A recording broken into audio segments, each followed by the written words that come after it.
ইয়া আইয়ুহাল্লাযীনা আমানুস্তাঈনু বিস-সাবরি ওয়াস-সালাহ ইন্নাল্লাহা মা'আস-সাবিরিন।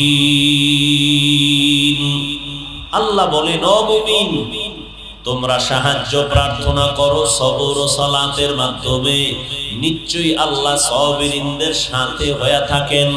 হাদিসে পাকে পয়গম্বর বলেন, মাই ইউরিদিল্লাহু বিহি খায়রান ইউসিব মিন, আল্লাহ যাকে বেশি মহব্বত করেন তাকে মুসিবত দিয়ে পরীক্ষা নেন।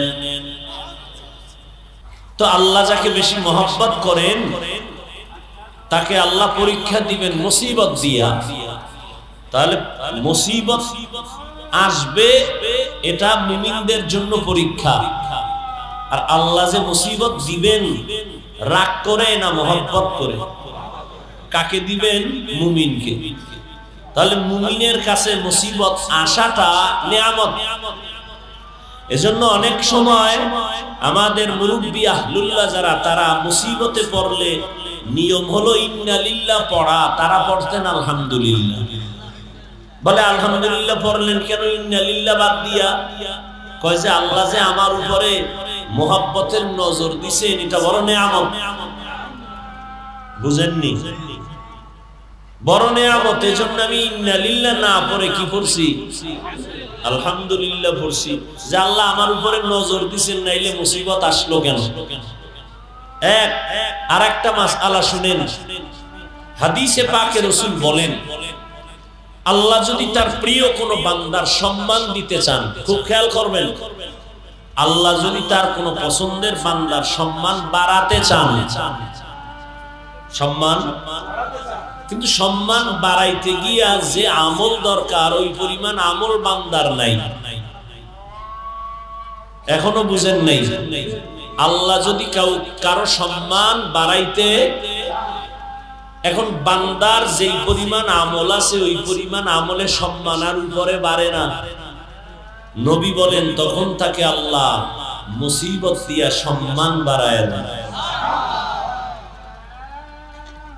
মুসিবতে ফালায়া বান্দার ধৈর্যের পরীক্ষা নিয়ে সম্মান বাড়ায় দেন। আল্লাহ বান্দাকে আদর করেন। পৃথিবীতে আল্লাহর আদরের আর কোনো বস্তু নাই মানুষ ছাড়া। আল্লাহর কাছে কি ফেরেশতারা বেশি আদরের না মানুষ? আর মানুষের মধ্যে ওই মানুষগুলো আল্লাহর কাছে বেশি আদরের যারা ঈমানওয়ালা। ঈমানওয়ালাদের মধ্যে তারা আরো বেশি আদর পায় যারা আমলওয়ালা। আবার আমলওয়ালাদের মধ্যে তারা আল্লাহর কাছে আরো বেশি প্রিয় যাদের আমলে ইখলাস আছে, তাকওয়া আছে। আর পৃথিবীর ইখলাস তাকওয়ার মানদণ্ডের চূড়ান্ত সীমানায় আছে আম্বিয়ায়ে কেরাম, এরপরে সাহাবায়ে কেরাম, কিয়ামত পর্যন্ত যারা থাকবেন এরা উলামায়ে আহলে হক।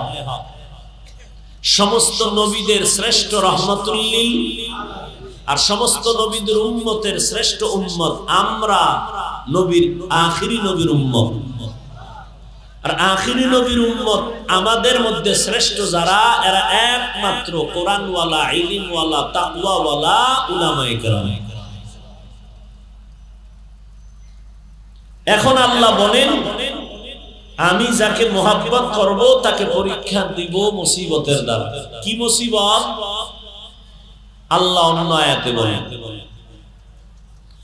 وَلَنَبْلُوَنَّكُمْ بِشَيْءٍ مِّنَ الْخَوْفِ وَالْجُوعِ وَنَقْصٍ مِّنَ الْأَمْوَالِ وَالْأَنفُسِ وَالثَّمَرَاتِ وَبَشِّرِ الصَّابِرِينَ।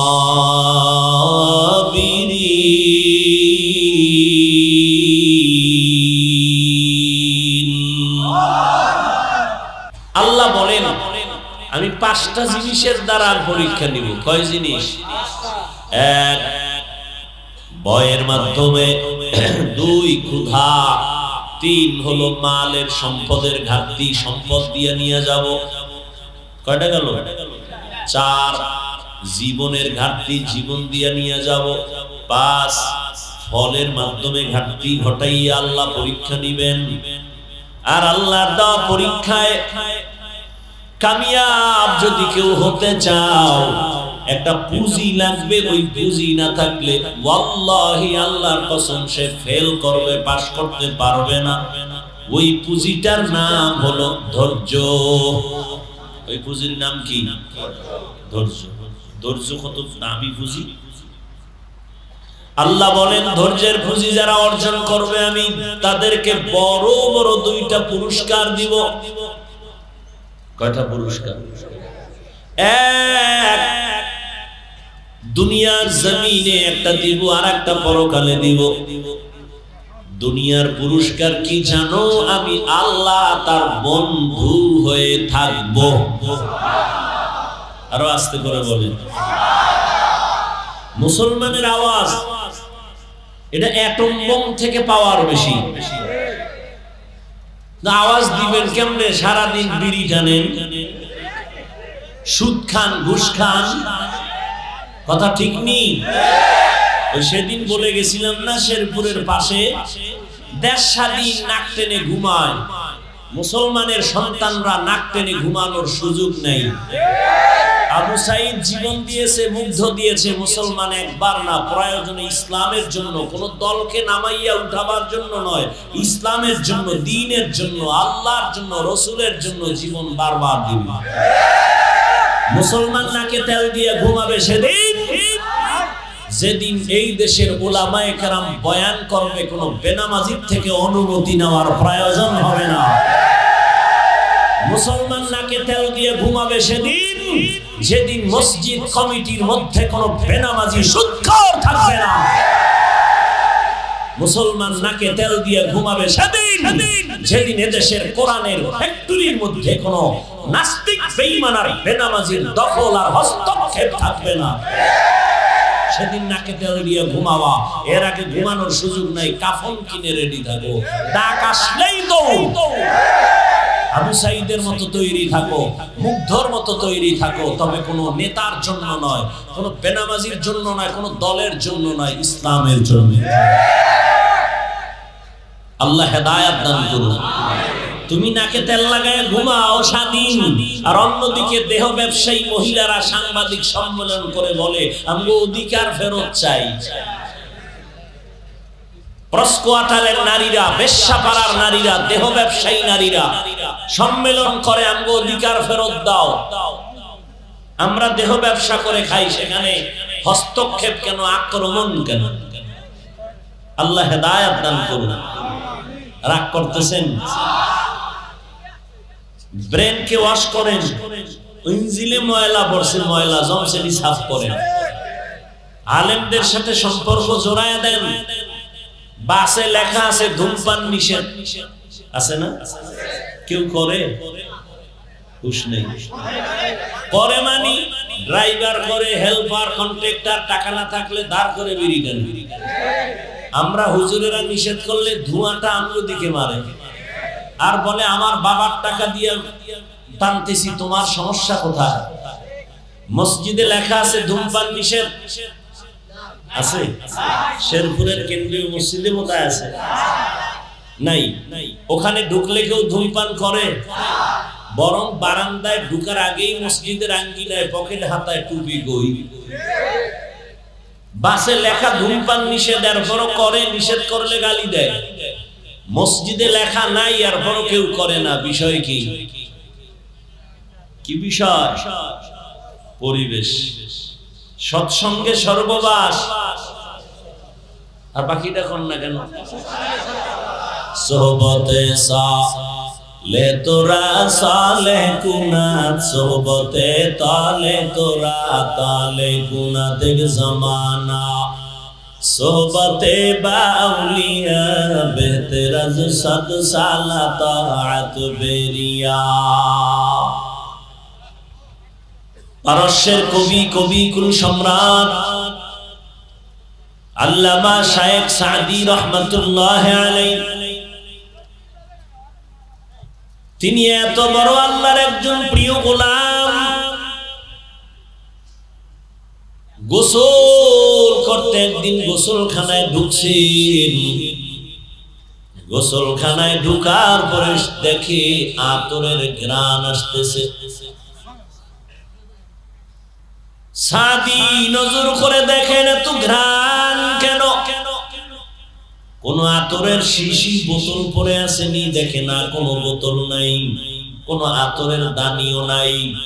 এত সুন্দর গোসলখানার থেকে এত ঘ্রাণ আসতেছে এক পার্শ্ব থেকে। তিনি নজর করে দেখেন ওই গোসলখানার ভেতর একটা মাটির চাকা পড়ে আছে। সাদি মাটির চাকাটা উঠাইয়া নাকের কাছে নিয়ে দেখেন এখান থেকে মিশকের আতরের ঘ্রাণ আসতেছে। সুবহানাল্লাহ। সাদি মাটি থেকে ঘ্রাণ পাইয়া মাটিকে তার কবিতার ভাষায় প্রশ্ন করেন, ये दर हम्माम रोज़े रसीद अज़ दस्त महबूबे बदस्तम बदू गुफ्तम के मिशके या अबीदी के अज़बूए दिलाबीदे तुमस्तम बगुफ्तामन गिले ना चीज़ बूदनम वलेकिन मुद्दते बगैर नशुस्तम जमाले हम नशीदर मन असुर को वगर नामन हम खाकम के नस्ता। সাদির ফার্সি কবিতার বাংলা একজনে কবিতা বানায় বলে, একদা স্নানের আধারে বসিয়া হেরিনো মাটির ঢিলা হাতে নিয়ে শুকিয়া দেখিলাম রয়েছে সুবাস মেলা। কহিল তাহারে কস্তুরী তুমি অগ তুমি কি আতুর দা, তোমার গায়েতে সুবাসে ভরা ওগো তুমি কি গুলিস্তা। মাটি জবাব দেয়, কহিল সব কিছু আমি নহি, আমি অতি নিচু মাটি, ফুলের সাথে থাকিয়া তাহার সুবাসে হইলাম খাঁটি। আউলিয়ারা কারে উকবা ইখতিয়ার জাহেলারা কারে দুনিয়া ইখতিয়ার। মাইলে মোমেন সোয়ে মোমেন মিশাওয়াত, মাইলে কাফের সোয়ে কাফের মিশাওয়াত। সাউন্ড আপ ডাউন হয় কেন রে ভাই? ও বাইরে তো বাড়াও, তোমার বক্সের সাউন্ড একটু বাড়াও। বাইরে আমার সাদি বলতেছিলেন, মাটি তোর থেকে এত ঘেরান কেন? তুই কি মেশকোস না আম্বর নাকি আতরদা? মাটি জবাব দিয়া বলেন, না আমি মেশকো না, আম্বার না, আতর দাও না, তবে আমার মধ্যে ঘেরান আসছে কোত্থেকে জানোনি? আমি একটা ফুলের গাছের গোড়ায় থাকার কারণে ওই ফুলের গাছের ঘ্রাণ আমার ভেতরে প্রবেশ করেছে। সাদি সারা দুনিয়ার মানুষকে উপদেশ দিয়ে বলেন, ও দুনিয়ার মানুষ, একটা মাটির চাকা ফুলের গাছের গোড়ায় থাকার কারণে যদি ঘ্রাণ আসতে পারে, ও দুনিয়াদার গুনাহগারের দল, ও বেনামাজির দল, তুমি যদি আখিরাতের একজন যাত্রী, আল্লাহর প্রিয় গোলাম, একজন আল্লাহ ওয়ালার সাথে যদি সম্পর্ক লাগায় দাও, সহবতে যাও, তাহলে তার নজর লাগলে কেন তুমি আল্লাহ বলি হইবা না? সৎসঙ্গে স্বর্গবাস, এরে নবীরা আশিক, ভালো করে বুঝেন। আল্লাহ বলেন, ধৈর্য ধারণ করার এই পুঁজিটা যদি তুমি অর্জন করো, তোমার জন্য পরীক্ষায় পাশ করার রাস্তা খোলা থাকবে। ধৈর্য বড় দামি এক সম্পদ। যারা দুনিয়ায় ধৈর্য ধারণের পুঁজি অর্জন করবে, তাদের প্রথম পুরস্কার আমি আল্লাহ তার বন্ধু হয়ে যাব। আল্লাহ বন্ধু হইলে আর কোনো টেনশন আছে? কোনো টেনশন নেই। আল্লাহ আমার সাথী, আল্লাহ আমার বন্ধু যদি হয়ে যান, তাহলে আমি দুনিয়াতেও বাদশা, আখিরাতেও বাদশা। মুকুটহীন সম্রাট। আখিরাতের পুরস্কার আল্লাহ বলেন ইন্নামা ইউওয়াফাস সাবিরুন ইন্নামা ইউওয়াফাস সাবিরুন আজরাহুম বিগাইরি হিসাব।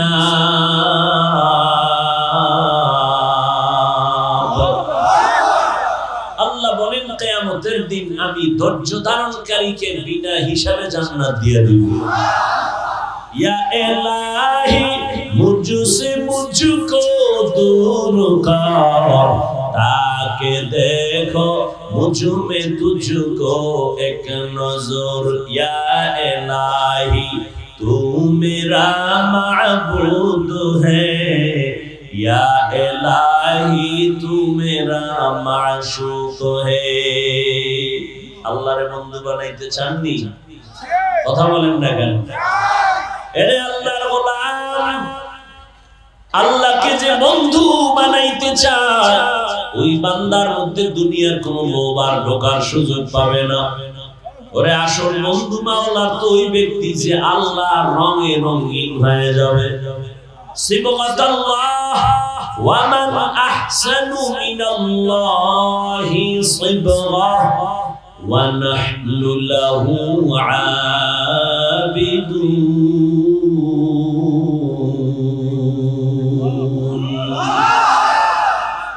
দুনিয়াতে বহু রং আছে, আল্লাহ কয় আমার রং সুন্দর।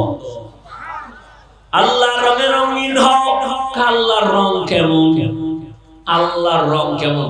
আল্লাহরই চিনে তার রং কেমনে চিনবে? तेरा आईना आलम रंग बूहे जिधर देखता हो उधर तू है।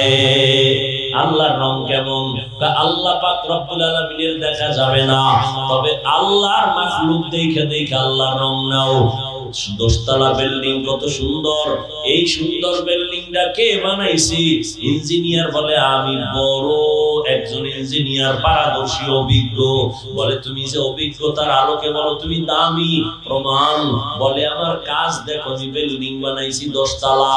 ওদিকে তাকায় দেখো বিল্ডিং এত সুন্দর, বানানেওয়ালা ইঞ্জিনিয়ার কত সুন্দর। আল্লাহর রং দেখতে চাও রে মুমিন, ভালো করে আল্লাহর মোহাব্বতের নজর দিয়ে তাকাও। এই আসমানটা কেমন সুন্দর করে বানানো। প্যান্ডেল বানাইছে, খুঁটি ছাড়া থাকে না। যত বেশি খুঁটি দেয় তত প্যান্ডেল মজবুত। আর এত বিশাল আসমান, একটা না 7 আসমান। এত বড় বড় আসমান গুলো একটার সাথে একটা বাড়ি লাগে না। নিচের থেকে কোনো খুঁটি নাই, উপর থেকে কোনো টানাও নাই। ও আল্লাহর বান্দা, ওই আকাশের দিকে তাকাইয়া জমিনের দিকে তাকায় দেখো কত সুন্দর জমিন। সমুদ্রের দিকে তাকাও কত সুন্দর সমুদ্র, তরঙ্গ করতেছে, ঢেউ খেলতেছে। গাছের দিকে তাকাও কত সুন্দর, পাতা থেকে পানি ঝরতেছে। পাহাড়ের দিকে তাকাও, এগুলো দেখে দেখে তুমি মাওলার কুদরতের ঘেরান নাকে লাগাও। গভীরভাবে তাকাও। আর যারা এগুলো নিয়ে ফিকির করবে এক সময় তারা আল্লাহর মুহাব্বতের পাগল পারা হয়ে যাবে। ইয়া আইয়ুহাল্লাযীনা আমানু, ও মুমিন, আমি আল্লাহ পাক রব্বুল আলামিন তোমাকে পরামর্শ দিলাম, তুমি দুনিয়ার পরীক্ষায় যদি পাস করতে চাও তোমার ধৈর্য লাগবে। না হয় পাস করতে পারবা না, এরপরও তোমার কুদরতের সাহায্য লাগবে। কারণ তুমি জন্মগত দুর্বল, মেধার বেলায় আবার দুর্বল, খানার বেলায় দুর্বল, ঘুমের বেলায় তুমি দুর্বল। দুনিয়ার জমিনে চলতে যদি চাও, জান্নাতের পথে আগাইতে চাও, একটু তুমি দুর্বল। আবার পেছন থেকে 3 দল শয়তান তোমাকে আক্রমণ চালায়, তুমি যেন নেক আমলের দিকে আগাইতে না পারো, জান্নাতের পথে আগাইতে না পারো। ও বান্দা, দুর্বলতা নিয়ে আগাইতে পারবা না, একা একা চলতে পারবা না, অন্যের সাহায্য তোমার নিতে হবে, না হয় সম্ভব না। যার চোখের পাওয়ার নাই চোখওয়ালার সাহায্য নিতে হবে, যার হাত নাই হাতওয়ালার সাহায্য নিয়ে চলতে হবে, যার পা নাই অন্য পাওয়ালার সহযোগিতা নিয়ে চলতে হবে। ও আল্লাহর বান্দা, আল্লাহ বলেন আমি মানুষ বানাইছি দুর্বল করে। দুনিয়ার জমিনে যদি চলো তুমি অন্যের সাহায্য ছাড়া চলতে পারবা না। সুন্দর চেয়ারে বসে আছি, আমার টাকার অভাব নাই, কিন্তু এরপর আমি বড় দুর্বল, কারণ আমারে যদি গরিবেরা ফকির যারা নিম্ন শ্রেণীর মানুষ ও যদি আমাকে ধান ক্ষেত থেকে ধান উঠাইয়া চাল বানাইয়া না দেয়, আমি টাকাওয়ালা টাকা লইয়া মরবো, পেটে খানা যাবে না। টাকাই শান্তির মূল। হ্যাঁ, সমুদ্রের ভেতরে গরিবেরা গিয়া যদি ইলিশ মাছ না ধরতো, কোন টাকাওয়ালা মাছ খাওয়ার উপায় ছিল না। ও আল্লাহর গোলাম, এজন্য অন্যের সাহায্য ছাড়া দুনিয়ায় চলা যায় না। আখিরাতের লাইনে কেমনে চলবা? অন্যের সহযোগিতা নিতে হবে। তবে কার থেকে সহযোগিতা নিবে? যার থেকে চাইলেই মনে চায় নেওয়া যাবে না, কারণ নেওয়ার মধ্যে কিছু নীতি নির্ধারণ করা আছে। তিনটা দুর্বলতা যার মধ্যে নাই তার কাছে চাইলেই পেয়ে যাবেন। কয়টা? এক নাম্বার, যার মধ্যে কোনো পিছে টান নাই।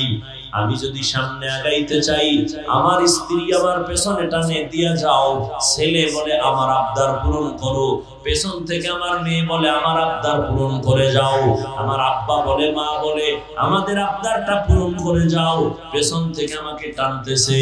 দুনিয়াতে এমন একটা মানুষ নাই যার পেছনে টান নাই। আছে? নাই। দুই নাম্বার হলো দুর্বলতা যার থাকবে না, বলে কি? যার অভাব থাকবে না। দুনিয়াতে এমন একটা মানুষ দেখাইতে পারবেন নি যার কোনো অভাব নাই? আছে কেউ? কোন মানুষ আছে অভাব নাই? বরং যার টাকা যত বেশি তার অভাব তত বড়। কি? গরিবেরা রিকশায় চলতেছে, রিকশা ডিস্টার্ব, হাইটা চলে যাইব 10 কিলোমিটার। বড়লোক আর 1 কিলোমিটার হাঁটার শক্তি নেই, ঠিক নেই? জাকাত পঙ্গু। বড়লোকরা মনে করে আমরা নিজেরা স্বয়ং সম্পূর্ণ, অথচ পৃথিবীর চূড়ান্ত ভাবে বড়লোকরা গরিবের কাছে দুর্বল। 5 তলা বিল্ডিং যদি গরিবরা কাজের লোক কাজ না করে, তো ওই সুন্দর টাইলস মোজাইক করা বাড়িটা গরুর গোয়াল ঘর হয়ে যাবে। বড় লোক এত দুর্বল, কাজের লোক জুতা মুছে না দিলে ময়লা সহ করতে হবে, খানা পাকায় না দিলে কপালে আর খানা যাবে না। বউর খানা কপালে নাই, জীবনে বিয়েই করছে ঠিক, কিন্তু বউয়ের হাতের খানা নাই, কারণ চৌধুরী বংশের মাইয়া তো আগুনের কাছে গেলে চেহারা ঝলসে যাবে। আবার খাইছে বিয়ার সময় যৌতুক নামের পায়খানা। কি? আল্লাহ হেদায়েত দান করুন। যারা যৌতুক খায় এরাও জালেম, যারা যৌতুক দেয় এরাও জালেম, যারা সহযোগিতা করে সবগুলো জালেম। জালেমের বিচার হবে মরার আগে, লিখে রেখে না জীবনের জন্য। জুলুমের বিচার মরার পরে না আগে? আগেই হবে, আগেই হবে, মরার আগেই শুরু। আল্লাহর রাসূলের স্পষ্ট হাদিস, জুলুমের বিচার হবে মরার আগে। আল্লাহ হেদায়েত দান করুন। এদিকে তো যৌতুক নাই, সবগুলো ইতর আর ডাকাত। এদের মতো ইতর, এদের মতো ডাকাত, এদের মতো ফকিন্নি জমিনে আর কেউ নেই। থার্ড ক্লাসের ফকিন্নি, থার্ড ক্লাসের ডাকাত, থার্ড ক্লাসের জালেম। এদের মতো জালেম এই জমিনে কেউ নেই। এরা নারীর দুশমন, মানবতার দুশমন, দেশের দুশমন, আল্লাহর দুশমন, রসুলের দুশমন, ইসলামের দুশমন। মরার আগে পঙ্গু হয়ে যাবে, লিখে রাখ। আল্লাহ হেদায়েত দান করুন, তওবা করার সুযোগ আল্লাহ দান করেন। হাজী সাহেব খুব বাহাদুর, কপালে বহু মাইরেস, শান্তি নাই। আপনি জীবনে গুনাহ করেন না ডাইরেক্ট, এরপর আপনার কপালে মাইরেছে ছেলের কারণে, মাইয়ার কারণে। দুনিয়ায় যদি মাইর থাকে, কিয়ামতে থাকবে না কেন? আল্লাহ ধরাই দিবেন কিয়ামতে। সন্তানের কারণে বহু মা বাপ জাহান্নামে যাবে, শুধু সন্তানের কারণে। আল্লাহ হেদায়েত দান করুন। তাহলে সহযোগিতা তার থেকে নিব যার তিনটা দুর্বলতা নাই। এক, যার কি নাই পিছনে টান নাই। দুই, যার কি নাই অভাব নাই। বুঝেননি? তিন নাম্বার, যার কোনো স্বার্থ নাই।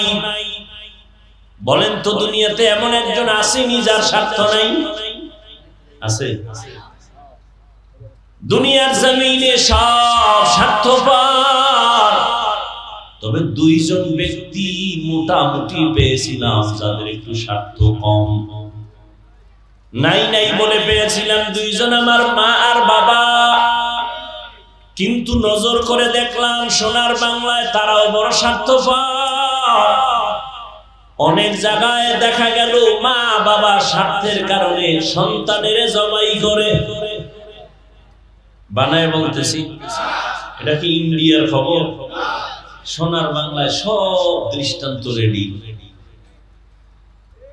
বাংলাদেশের প্রত্যেকটা থানার ডায়েরি তালাশ করবেন। এখন তো পুরা লাইছে ডায়েরি, আর হইবে নতুন করে হলো আবার দেখবেন এমন কোন থানার ডায়েরি নেই যেখানে মা বাপ সন্তানের বিরুদ্ধে মামলা করেন না। আবার সন্তানও মা বাবার বিরুদ্ধে কি করে? মামলা করে। সব স্বার্থ স্বার্থ স্বার্থ। তো কি পাইলাম ফলাফল? দুনিয়াতে একজন মানুষের পিছুটান ছাড়া নাই, অভাব মুক্ত নাই, স্বার্থ ছাড়া নাই। তাহলে দুনিয়ার কারো কাছে সাহায্য চাওয়ার কোনো সুযোগ নেই। চাইলে চাইতে চাইতে জীবন শেষ পাওয়া যাবে, কারণ সে তার মাইয়া ভোলা বউ আত্মীয় স্বজন মা বাবারে দিয়ে থাকলে তোমাকে দিব। এবার কেন দেয় না? দেয় না। 5 টাকা দিয়ে 5000 টাকা উসল করে, তোমার খবর নেই। তুমি তো মাইকিং শুনছো, যদি লাইগা যায় 10 টাকায় 40 লাখ। আসেনি এই লটারি? হে চিন্তা করে 10 টাকায় 40 লাখ, ওর বাপের টাকা দিবে। 60,000 লোক আছে, সবাই যদি 10 টাকার লটারি কিনে, এবার হিসাব করো বাসায় গিয়ে কত লাখ টাকা হইল। সেখান থেকে একজনকে 40 দিলে, যাদেরটা দিয়ে তাদের বুঝ দিল, মাঝখান দিয়ে ওরা গোশত খাইলো। হ্যাঁ, খবর নাই, পাবলিক নাচতেছে 10 টাকায় 40 লাখ। এই জন্য সুদ আল্লাহ হারাম করছেন কেন? ব্যবসাকে হালাল করছেন কেন? সুদের দ্বারা ধনী আরো ধনী হয়, গরিব আরো গরিব হয়। খবর নাই। আল্লাহ হেদায়েত দান করুন। আল্লাহ পাক দুই দল মানুষের সাথে এই পরিমাণ রাগ করছেন, আর পৃথিবীর কোন মানুষের সাথে এত রাগ আল্লাহ করেন নাই। কি রাগ? আল্লাহ বলেন, তুই রেডি থাক, এই বেঈমান, আমি আল্লাহ নিজে তোর সাথে যুদ্ধ করব। এক দল সুদখোর, আর এক দল ওলিয়া উলিয়ার দুশমন। সুদখোরের বয়ান আছে কোরআন শরীফে, ওলিয়া উলিয়ার বয়ান আছে বুখারী শরীফে। আল্লাহ বুঝার তৌফিক দান করেন। অনেকে বলে ওলিয়া উলিয়া মানি না, আর আমি আল্লাহর জাতের কসম খায়া বলি, যারা ওলিয়া উলিয়া মানে না, আমি বলি তারা কোরআন শরীফ মানে না, হাদিস শরীফ মানে না। আল্লাহর কসম, সন্দেহ করলে ঈমান দুর্বল হবে, কসম খেয়ে বলে গেল। তারা কোরআনও মানে না, হাদিসও মানে না, সব বাতিল। এরা কি? এদেরকে যারা বাতিল বলবে না, তারাও বাতিল। ইয়া আইয়ুহাল্লাযীনা আমানু ইসতাঈনু বিস-সাবরি ওয়াস-সালাহ ইন্নাল্লাহা মা'আস সাবিরিন। তিনটা অভাব যার নাই, তিনটা দুর্বলতা যার নাই, তার থেকে সাহায্য নাও।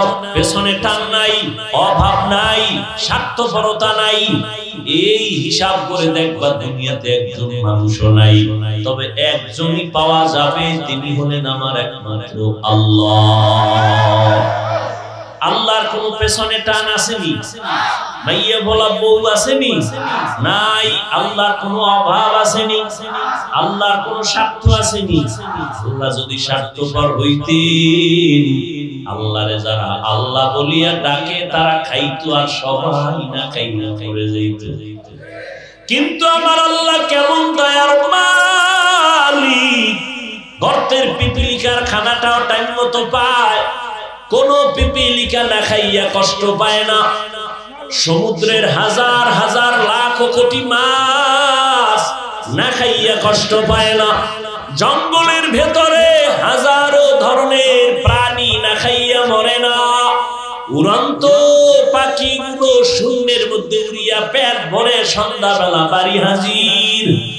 ওদের থেকে মানুষের দাম কম, কথা কয় না? তাহলে মানুষ কেন কুত্তার মতো পাগল হয়েছ? পিপিলিকা তো দৌড়ায় না, ও তার রিজিক জায়গায় পায়, মাছ তার রিজিক ওখানে পায়। জঙ্গলের প্রাণীরা কি শেরপুর বাজারে খাওয়ান খায় না? ওদের খানা জঙ্গলের টাইম মতো পায়। মানুষ তো বিছানায় খানা পাওয়ার কথা ছিল, কিন্তু তুমি কেন পাগল হয়ে দৌড়াইতেছো? তুমি আমার আল্লাহর কুদরতের উপরে বিশ্বাস বড় দুর্বল। মানুষ দামি, মানুষ তো বিছানায় খানা পাবে, পাগলের মতো দৌড়াবে কেন? চরিত্র নষ্ট হয়ে গেছে মানুষের। মানুষ এখন আল্লাহর গোলামি বাদ দিয়ে মানুষের গোলাম হচ্ছে। আল্লাহ বলেন আমার কোনো অভাব নাই যে আমি দিতে দেরি করব, আমার কোনো অভাব নাই। ইয়া আইয়ুহান নাস আনতুমুল ফুকারাউ ইলাল্লাহ ওয়াল্লাহু হুয়াল গানিয়্যুর হামিদ।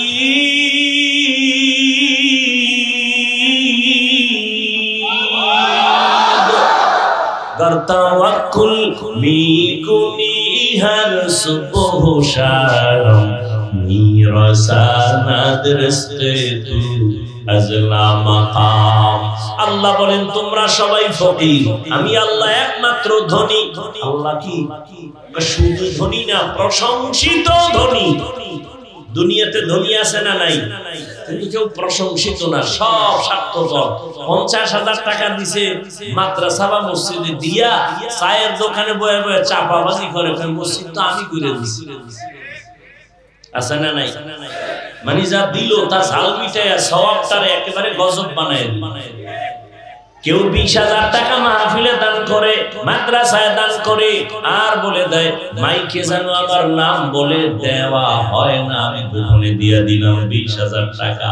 আবার আরেক বান্দা মাহফিলের প্যান্ডেলের এক পেছন থেকে চিপায় দাঁড়ায় 1,000 টাকা দিয়ে কয় মাইকে যদি নাম না কয় টাকা ফিরাইয়া নিয়ে আনবি। আছে না? আবার একদল 1 টাকাও দেয় না, খালি হিসাব চায়। যারা দান করে তারা চায় দোয়া, যারা দান করে না তারা চায় হিসাব। দানকারীরা চায় দোয়া, আর যারা দান করে না এরা কি চায়? আল্লাহ হেদায়েত দান করুন। আল্লাহ বলেন সাহায্য প্রার্থনা করো। এতক্ষণ আলোচনার দ্বারা কি বুঝলাম? আমাদের সাহায্য বা সহযোগিতা লাগবে কি লাগবে না? এই কথা বলেন না, লাগবে। এক নাম্বার 2, সাহায্য যার থেকে নিব দুনিয়াতে এমন কেউ আসেনি আমার মন মতো দিবে, কেউ আছে? তাহলে ফাইনাল বলেন সাহায্য কার থেকে নিতে হবে? আর জোরে বলেন এরে নবীর আসে। আমার নবীর মতো দামি কেউ ছিল? কেউ আছে? কেউ আসবে? ওই নবীজির জীবনে কোন প্রয়োজন কিছু হইতো কি হইতো না? হইতো। বলো নবী কোন মাজারে গিয়া চাইতেন? ইব্রাহিম নবীর মাজারে, মুসা নবীর মাজারে, আদম নবীর মাজারে, কার কাছে চাইতেন? নবী বলেন ইজা সাআলতা ফাসআলিল্লাহ ওয়া ইজা ইসতাআনতা ফাসতাইন বিল্লাহ। যদি কিছু চাইতে হয় কার কাছে চাইবা? নবী কয় আমি কিছু দেই না, আমি বন্টন করি। দেওয়া আর বন্টন করা এক না। আনা কাজ কাসেম, আমি বন্টন করি। ওয়াল্লাহু ইয়াতি, আল্লাহ আমাকে দেন, আমি বন্টন করি। আমি নিজে দিতে পারি না, আমার নবুয়তটা আমার আল্লাহ দিবেন, আমাকে সম্মান আল্লাহ দিবেন, আল্লাহ আমাকে রহমতের লকব দিবেন, আমাকে ইমামুল মুরসালিনের লকব দিবেন, আমাকে খাতামুন নবিয়্যিনের লকব দিবেন, আমার সম্মান আল্লাহ দান করেছেন। অতএব কিছু চাইতে হলে কার কাছে চাও? নবী যদি আল্লাহর কাছে চাইতে পারে, আপনার চাইতে বাধা কেন? তো এক সূরায় কয়, হুজুর অনেক চাইছি আল্লাহ দেয় না, এজন্য রাগ করে আর চাই না। আল্লাহ দেয় না কেন? চাওয়ারও তো একটা লাইন আছে। আপনাদের এখানে কথার কথা, চেয়ারম্যান সাহেব যদি এখানে আসে, আরেকজনের সামনে দিয়ে কলামটা ধরে কয়, চেয়ারম্যান ভোটটা দিছি, এখন 50,000 টাকা দিবে, এখানে লাগবে না, দিবে না জুতা মারবে? 50 কেন, তুমি 5 লাখ চাইলেও দিব, নিয়ম অনুসারে অ্যাপ্লিকেশন করো। আল্লাহর কাছে চাইলে আল্লাহ তো আরো দিবেন, দেওয়ার জন্য রেডি। লাইন মতো চাইতে হবে না। বিড়িটাই না চাইছো দিবে না, গাঞ্জা খায়া চাইছো দিবে না, মানুষের হত্যা করে কইছো আল্লাহ বাঁচাও, হবে না। তোর কপালে মাইরেস, কত ধানে কত চাল টের পাবি মরার আগে। আল্লাহ বলেন আমার কাছে যদি চাইতে হয়, 2 নিয়মে চাও, 2টা লাইনে চাও। এক, ধৈর্য ধারণ করো। দ্বিতীয় হলো নামাজ, নামাজের মাধ্যমে চাও। আমি আল্লাহ চাওয়ার আগেই পৌঁছাইয়া দিব। আজ আমাদের ভেতরে ধৈর্য নাই, নামাজের খবর নাই। একজনে কয় জুমা তো একটাও ছাড়ি না, কি বলেন নামাজ পড়ি না? আর আমি সারা বাংলাদেশে বলি, যারা শুধু জুমা পড়ে, 5 ওয়াক্ত পড়ে না, ওই না পড়ার কাতারের সেও চরম বেনামাজি। শুধু জুমা পড়ে তাকে নামাজি বলা জায়েজ নাই, সে বেনামাজি। قال النبي صلى الله عليه وآله وسلم بين العبد وبين الكفر ترك الصلاة। বেঈমান আর মুমিনের মধ্যে ব্যবধান, নবী বলেন নামাজ। বেঈমানেরা নামাজ পড়ে না, মুমিনেরা নামাজ ছাড়ে না। নামাজ কয় ওয়াক্ত? এই যুবকেরা ঘুমাও, নামাজ কয় ওয়াক্ত? সপ্তাহে একদিন। কয়দিন? কথা কও। প্রতিদিন। মাঝে মাঝে ছেড়ে দিলে কোনো সমস্যা হবে না, বুঝে কইও হবে। হবে বলার পরেও যদি না পড়ো, ভিডিওটা কত ওজনওয়ালা হবে। আল্লাহ কয় ফেরেশতারা লেখো কইতেছে নামাজ ছাড়লে সমস্যা হবে, এরপরও যে পড়ে না, ভিডিওর ওজনটা যে কয় কেজি হবে এটা বুঝানো সময়। নামাজ ছেড়ে দেওয়ার কোনো সুযোগ নাই। দাঁড়াইয়া নামাজ পড়ো, যদি দুর্বল অসুস্থ হও বইসা নামাজ পড়ো। চেয়ারম্যান হইও না ভোট ছাড়া। কি ইউনিয়নে চেয়ারম্যান একজন, জুমার মসজিদে চেয়ারম্যান 33 জন, চেয়ারে বয়া বয়া চেয়ারম্যানের মতো নাক টানে আর ঘুমায়। কথা বল না, আছে না? ইমামের বয়ান শুনে না, নাক টানে আর ঘুমায়। একামত হয়ে গেছে, আল্লাহু আকবার বইলা দাঁড়ায় গেছে।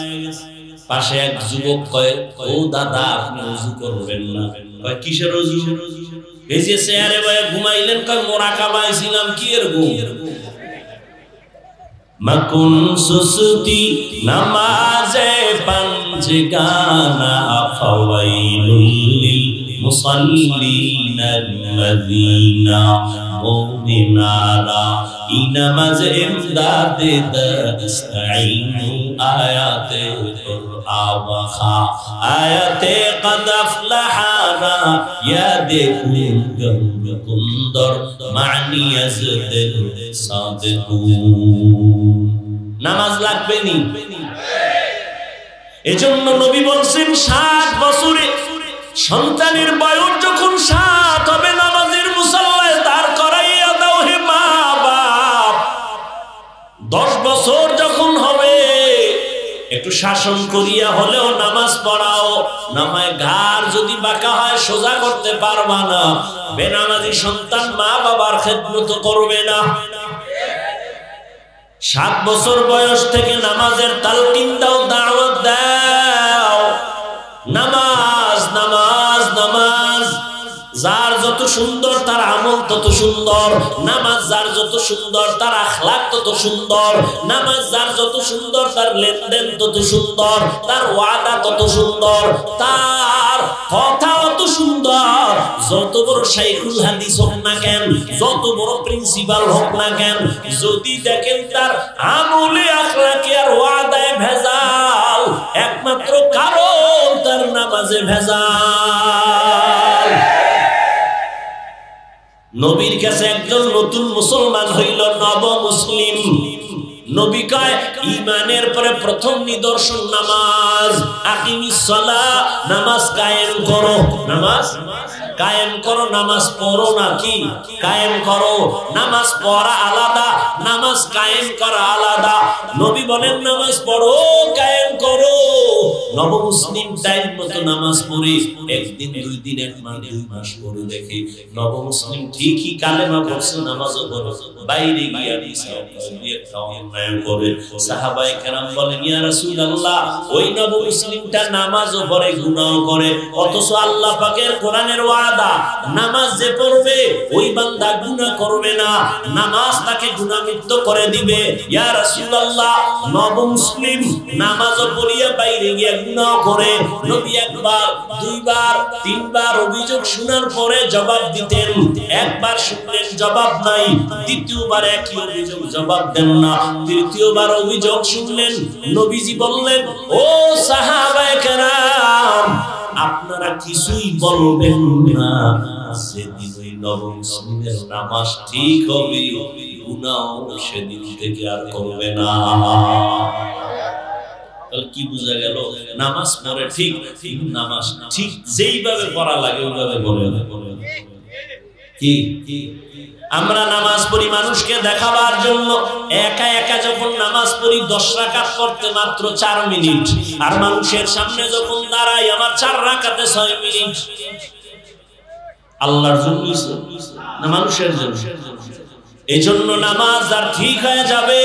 এজন্যই তো বললাম যত বড় পাগড়িওয়ালা হোক, ভেজাল যদি দেখেন বুঝতে হবে তার নামাজে ভেজাল। মুমিনের পরিচয় নামাজ। এর যুবক, আজকে তুমি অজুহাত দাও নামাজ পড়তে পারো না, ব্যবসার ঝামেলা, এই ঝামেলা, সেই ঝামেলা, চাকরির ঝামেলা। ও আল্লাহর গোলাম, আল্লাহ তোমাকে বলে নাই আর সারা রাত আমার ইবাদতে কাটাও, সারা দিন রোজা রাখা জিকির করো বলে নাই। ব্যবসা করো, ইসলাম বাধা দেয় না। চাকরি করো, বাধা নাই। তুমি লেখাপড়া করো, বাধা নাই। বান্দা 24টা ঘন্টা দিয়া রাত দিন প্যাকেট করে দিলাম। এই 24টা ঘন্টার মধ্যে 22 ঘন্টা তুমি তোমার নিজের ব্যক্তিগত কাজে ব্যয় করো, থাকলো কত? মাত্র 2 ঘন্টা তোমার কল্যাণে। আমি মাওলারে দাও তোমার কল্যাণে, আমার আল্লাহর কোনো কল্যাণ নাই, তোমার কল্যাণে 2 ঘন্টা দাও। তাই একসাথে কয় না, একসাথে পারবি না আমি জানি, এজন্য ভাগ ভাগ কইরা দিলাম। বলে কেমনে? কয় দুনিয়ার কাজও করবি, ঘুমও দিবি, সন্তানের হক আদায় করবি, স্ত্রীর হক আদায় করবি, দোকানেও যাবি, ব্যবসাও করবি, চাকরিও করবি, লেখাপড়াও করবি।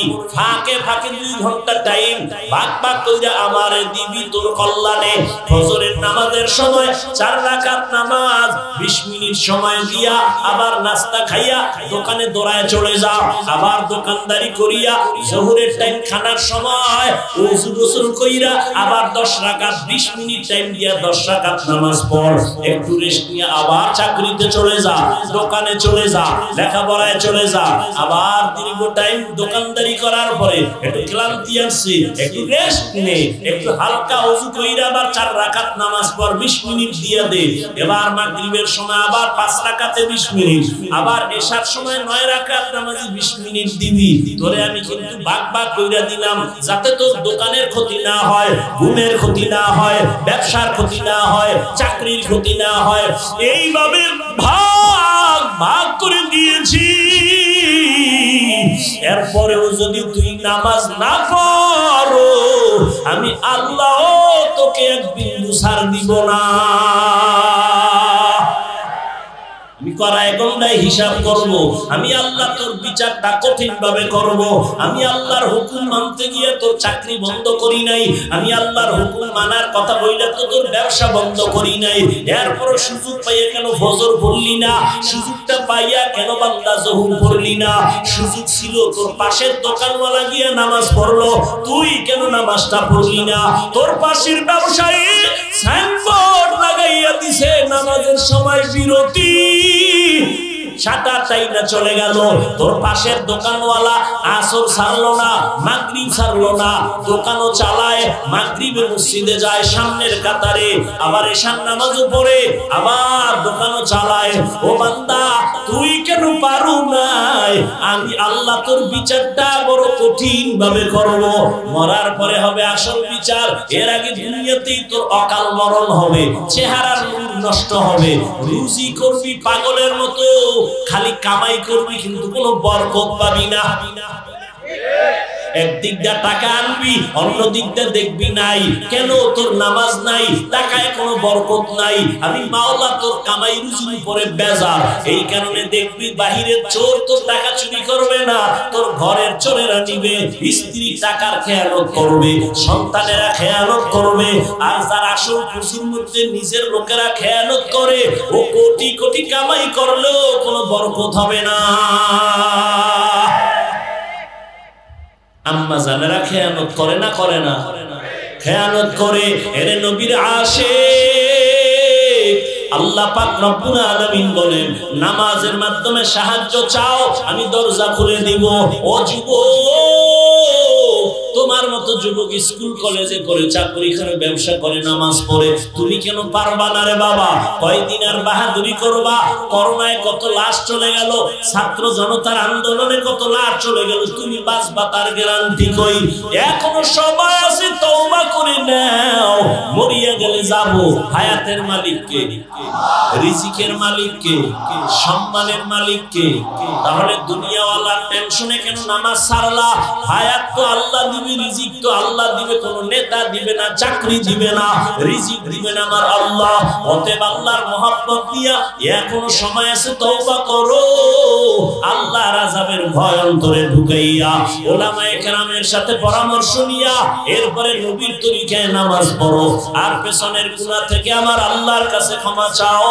আর বলো, হে মালিক, জীবনটা গুনাহে কাটায় দিলাম শয়তানের ধোঁকায়, আজ আমি তওবা করে নিলাম। আর কোনদিন নামাজ ছাড়বো না, আর কোনদিন কারো হক নষ্ট করবো না, জবান দ্বারা মিথ্যা বলবো না, গীবত করবো না, গালি দিব না, মা বাবার খেদমত করবো। জীবনে 2 টাকা পকেটে যদি নেই, আমি হালাল ভাবে নিব, হারাম ভাবে নিব না। ও আল্লাহর বান্দারা, কত বড় নিকৃষ্ট বাবা! কি বলবো, কত বড় নিকৃষ্ট বাপ! বাপ নামের কলঙ্ক, যে নিজেও হারাম খায় আর ঘরের শিশু বাচ্চাটার রক্ত কত পবিত্র, ওই বাচ্চাটাকেও হারাম খায়, রক্ত নাপাক করে। এর থেকে নিকৃষ্ট বাবা কে হতে পারে? চরম নিকৃষ্ট বাবা ওই বাবা যে শিশু বাচ্চার পবিত্র রক্তটাকে হারাম কামাই খাওয়াইয়া সন্তানের রক্তকে নাপাক করে ফেলতেছে, স্ত্রীর রক্তকে নাপাক করতেছে। তুমি জেনে শুনে হারাম খাইয়া মরো, তুমি জুতার বাড়ি তুমি খাইবা, তোমার স্ত্রীর অপরাধ কি? তাকে কেন হারাম টাকার কামাই দাও? সন্তানের অপরাধ কি? শিশুর অপরাধ কি? তাকে কেন হারাম টাকার খানা পেটের মধ্যে দাও? কারণ কি? তুমি খাওয়াইতে পারবা না হালাল ভাবে, বিয়ে করছো কেন? সন্তান নিয়েছো কেন? নিজের হিসাব দিতেই তো খবর হয়ে যাবে, এর মধ্যে আবার সন্তানকে গুনার মধ্যে ঢুকাইতেছো। বাপ হইয়া তুমি এমন বাবা, না খায়া মরে যাও, তারপরও কোনোদিন হারাম যেন ঘরে না ঢুকে, এই প্রতিজ্ঞাবদ্ধ হও। দেখবা জীবনটা শান্তি ফুলের বাগান হবে, ঘর জীবন হবে ফুলের জীবন, কোন টেনশন থাকবে না। ওই হারাম কোটি টাকা কামাই করে লাভ হবে কি যদি খাইতে না পারো? ওই 10 তলা বিল্ডিং করে কি বাহাদুরি করে লাভ কি যদি বিল্ডিং এর ভিতরে দুদকের নোটিশ এসে জারি হয়ে যায়? আল্লাহ হেদায়েত দান করুন। একটা হারাম খোর শান্তিতে নেই, দেখছো না ফেসবুকের গোলাম বাবারা, দেখো নাই পরশু দিনের ঘটনা, মায় মারা গেছে, বাংলাদেশের হিরো, টাকার পাহাড় বানিয়েছে, কিন্তু পরশুদিন মা মারা গেছে। বাংলাদেশ যাদের কথায় আঙ্গুলির ইশারায় চলে উঠে বসে, সেই টাকার পাহাড়ওয়ালারা আল্লাহর গজবে এমন ভাবে পড়েছে যে এত টাকা এত কিছু, যাদের নাম নিতে মানুষ ভয় পায় বাংলাদেশের মধ্যে, বাংলাদেশের তারা কিং, কোটি কোটি কোটি হাজার হাজার কোটি টাকার মালিক। লাভ হলো কি? মায়ের জানাজা দিতে পারেন। এর নাম কফাল, এর নাম কফাল, এর নাম জীবন। এর একটা জীবন হইল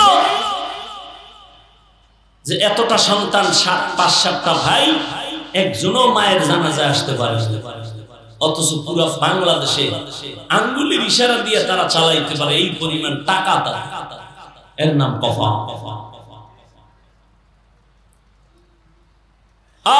আল্লাহ হেদায়েত দান করুন। যুবকদের বলি তওবা করো, মুরব্বীরা তওবা করেন, সন্তানগুলো মানুষ বানান, আদর্শওয়ালা বানান, নামাজি বানান, ঘরটা নামাজের ঘর বানান। জবানে মিথ্যা কথা, গীবত, শিকায়েত, কারো হক নষ্ট করা যেন জীবনে না হয়। আল্লাহ সবাইকে তৌফিক দান করুন। যে মানুষকে ধোঁকা দেয় মূলত সে নিজেই ধোঁকা খায়, সে ধোঁকা দেয় না আরো খায়, নিজের কপালটাকে খারাপ করে। মিথ্যা কথা বইলে যদি কেউ টাকা অর্জন করে, এ টাকায় বরকত হবে। আল্লাহ হেদায়েত দান করুন। আল্লাহ আমাদের সবাইকে তওবার দরবারে যে আল্লাহর কাছে মাথা নত করে রাসূলের আদর্শ মতো উলামায়ে কেরামের পরামর্শ নিয়ে চলার তৌফিক দান করুন। আলহামদুলিল্লাহি রাব্বিল আলামিন, ওয়াসসালাতু ওয়াসসালামু আলা সাইয়্যিদিল আমবিয়াই ওয়াল মুরসালিন ওয়া আলা আলিহি ওয়া আসহাবিহি আজমাইন। ইয়া আরহামার রাহিমিন, ইয়া আরহামার রাহিমিন, ইয়া আরহামার রাহিমিন। রব্বিরহামহুমা কামা রাব্বায়ানি সগীরা। আল্লাহুম্মা ইন্নাকা আফুউন কারীম তুহিব্বুল আফওয়া ফা'ফু আন্না। ও দয়ার মালিক, গুনার বোঝা নিয়ে আপনার দরওয়াজায় হাত তুলেছি। আয় আল্লাহ, তওবার নিয়তে হাত তুলেছি, আর গুনাহ করব না।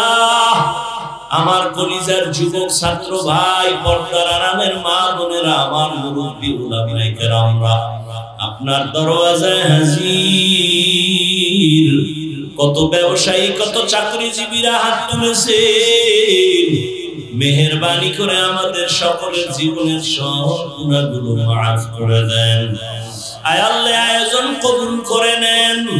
আয় আল্লাহ, মেহনত সহযোগিতা যারা করেছেন কবুল করে নেন। এলাকায় শান্তি দান করে, সবার কামাই রুজি, ব্যবসা, চাকরিতে হালাল ভাবে বরকত দান করেন। অভাব দূর করে দেন আল্লাহ। আয় আল্লাহ, সারা দুনিয়াবাসীকে মাফ করে দেন। আয় আল্লাহ, প্রবাসে যারা ব্যবসা চাকরি করে হেফাজত করেন। বাংলাদেশ শান্তির দেশ বানায় দেন। জালেমদের জুলুম থেকে জাতিকে হেফাজত করেন। আমাদের পরস্পরে হিংসা দূর করে মুহাব্বত বাড়ায় দেন। সুন্নাত ওয়ালা জিন্দেগি দান করেন। উলামায়ে কেরামের পরামর্শ নিয়ে নবীর তরিকায় চলার তৌফিক দান করেন। আয় আল্লাহ, বাতিলের মোকাবেলায় বিজয় দান করেন। মা বোনদের আবেদা পর্দানিশী বানায় দেন। সন্তানগুলো নেককার বানায় দেন। আমার কলিজার প্রত্যেকটা যুবকের 5 ওয়াক্ত নামাজি, কোরআন পড়নেওয়ালা বানায় দেন। মোবাইলের গুনাহের থেকে হেফাজত করেন আল্লাহ। আয় আল্লাহ, দিনের নেক আশা পূরণ করে দেন। মাদ্রাসা মসজিদগুলো